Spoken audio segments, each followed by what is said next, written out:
السلام علیکم۔ دلہن کو سائڈ پوز سے کھڑے ہونے کی ہدایات دیتے ہوئے وہ گردن پر موجود جیولری کو قریب سے ویڈیو میں لینا چاہ رہا تھا۔ پیچھے سے کسی کے ٹکرانے سے ذرا سا زاویہ تبدیل ہوا تو اس نے جگہ بدل کر ارد گرد جائزہ لیا کہ جہاں سے بغیر پریشانی کے ویڈیو بنائی جا سکے۔ دل فریب خوشبو موتیا اور پرفیوم کی ملی جلی اسے مسحور سا کر گئی۔ اب جو جگہ تھی وہ دلہن کے صوفے سے زیادہ نزدیک تھی اور وہیں سے یہ خوبصورت خوشبو بھی آ رہی تھی۔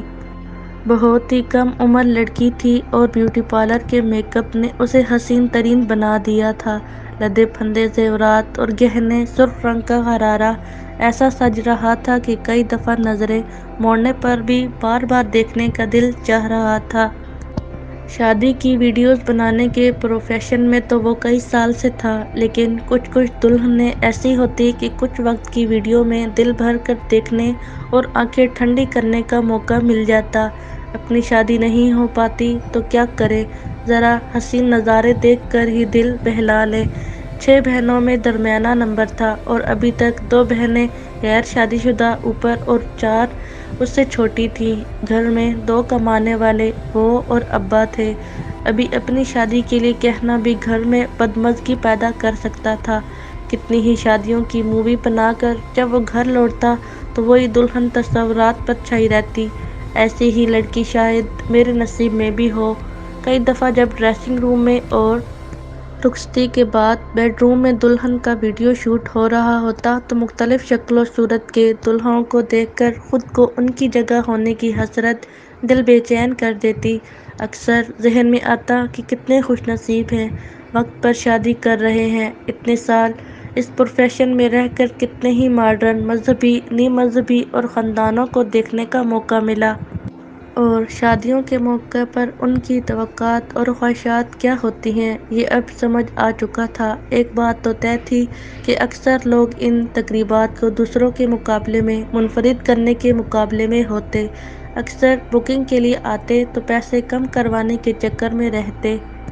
اور شادی کی تقریب دیکھو تو شان و شوکت سے آنکھیں کھلی رہ جاتیں۔ خیر یہ سب تو تھا، لیکن مزہ بھی تھا اس کام میں، اس لیے کسی اور کام یا جاب کی طرف دھیان ہی نہیں گیا۔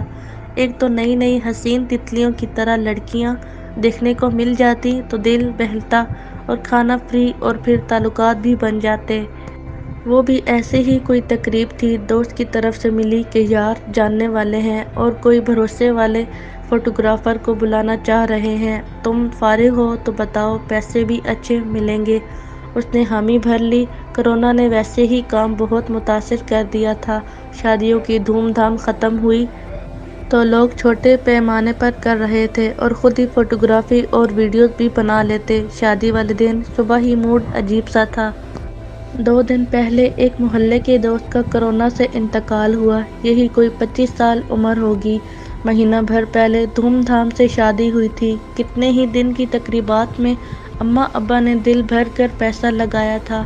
ڈھولکی کی تقریب سب سے شاندار تھی، جس میں میری پوری رات تھی، لڑکے لڑکیاں ناچتے تھے۔ اس نے خود بہت انجوائے کیا۔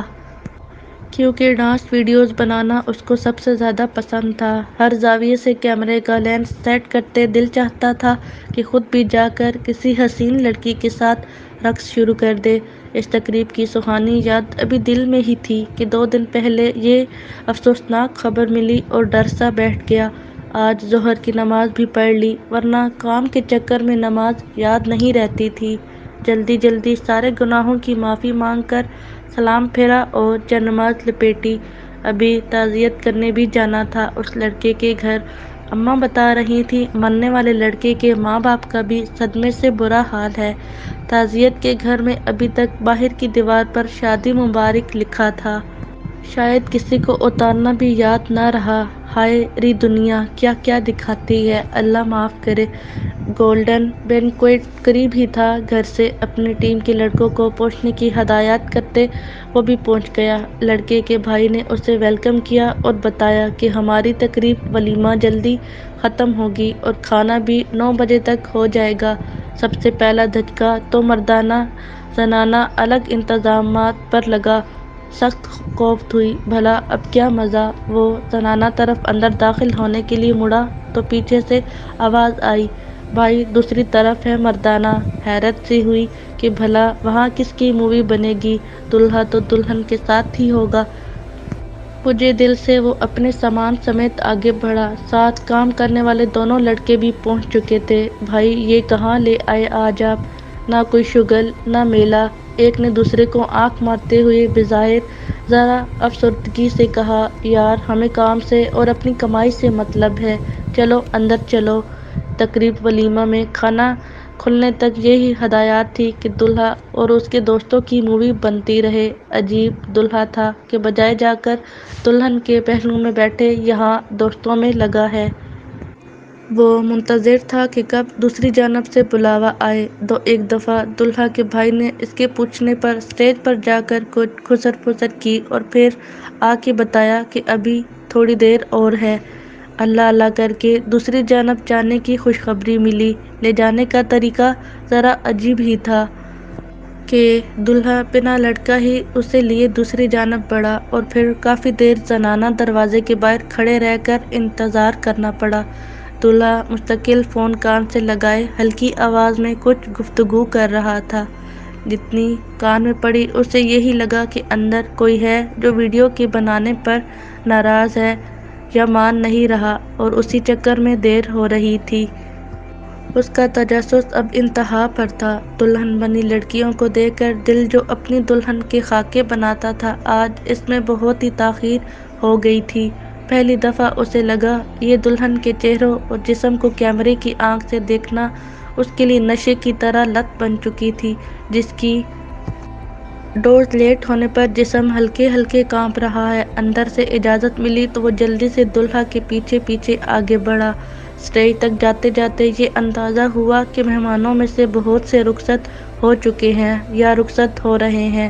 ایک قدم دوسرا قدم اٹھاتے بس اس کی نظر اسٹیج پر تھی کہ آج کس دلربا کے چہرے پر نظر پڑے گی۔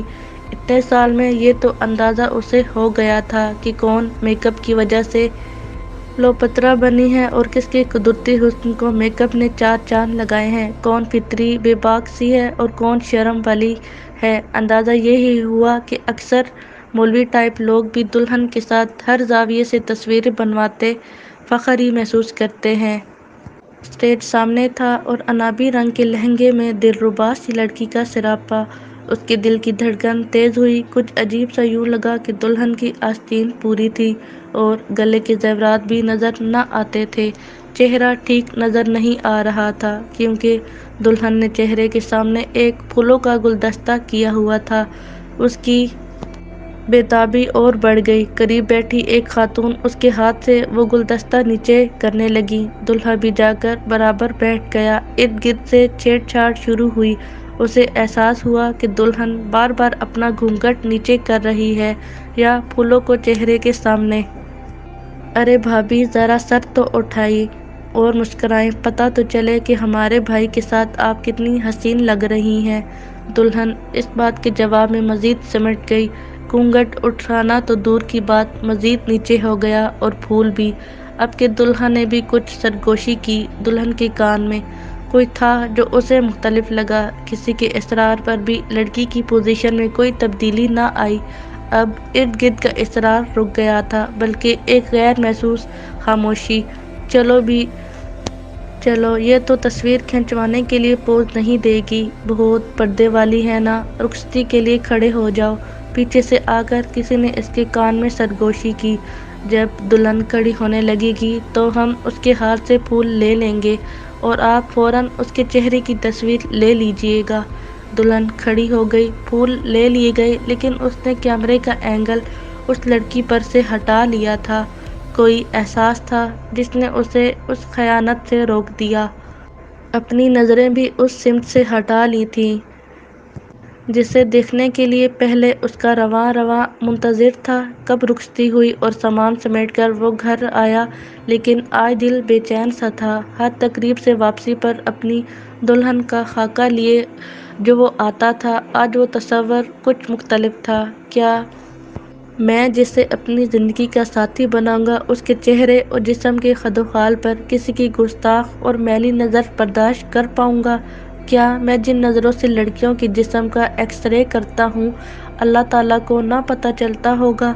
سب مجھ ہی پر اعتماد کر کے شرافت کا مجسمہ سمجھ کر بلاتے ہیں، میری خیانت سے لا علم ہیں۔ کیا اس بددیانتی سے میں پرسکون رہ سکوں گا؟ اس کے دل نے احتجاج کیا، خود سے خفا سا ہو کر اس نے آنکھیں موند لیں۔ آج اس کی دلہن کا تصور مختلف تھا، مکمل لباس میں، چہرے کو پھولوں سے ڈھانپتی ہوئی کوئی باحیا لڑکی جس کے زندگی میں آنے سے پہلے اس نے اپنی زندگی کی سمت کو درست کرنا تھا۔